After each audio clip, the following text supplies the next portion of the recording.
Yeah. So anyway, I hope that we pursue this. Maybe we can get over it. And it is still important that he's saying he wants it.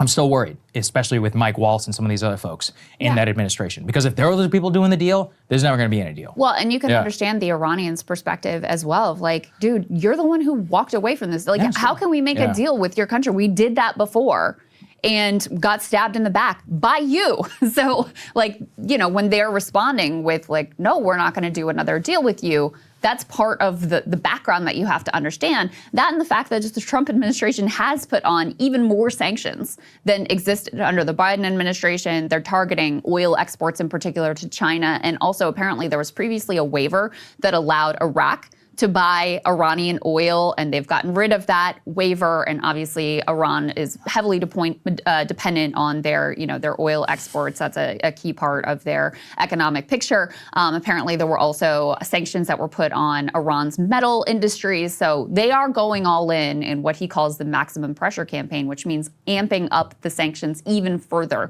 and really trying to destroy the economy. So when the Iranians are talking about, you know, you're treating us like a bully would, that's what they're ultimately referring to. So yes, obviously it would be much better to, like, one of the best things that the Obama administration did, certainly in terms of international policy, was the Iran nuclear deal. One of the worst things that Trump did was getting out of the Iranian nuclear deal. One of the failures, there were other worse ones, but one of the failures of the Biden administration was not jumping back into the Iranian nuclear deal, especially in the early days. This is something we did multiple segments with Trita Parsi about. Like, they had 4 years to try to restart these negotiations, to try to get back into a deal, which for a time Iran continued to adhere to, even after Trump had pulled the U.S.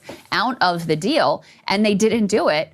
And now the Iranians, you know, are feeling disinclined to want to go back to this rodeo. So, you know, I hope I hope Trump's instincts to negotiate and desire to avoid war in this region, to the extent that he has one, I hope that's what prevails. But I think there's still a lot of big question marks here. Yeah, there are. And the Israelis, obviously, like, they know what they want. Nightmare. Yeah, this is the worst possible situation for them. Yeah, they want us to be shoulder to shoulder with them in a war against Iran. That is the longtime dream. And, you know, they have a lot of purchase in terms of power in the Trump administration. You know, you have Miriam Adelson, who has already gotten quite a lot in terms of her $100 million investment in the Trump campaign.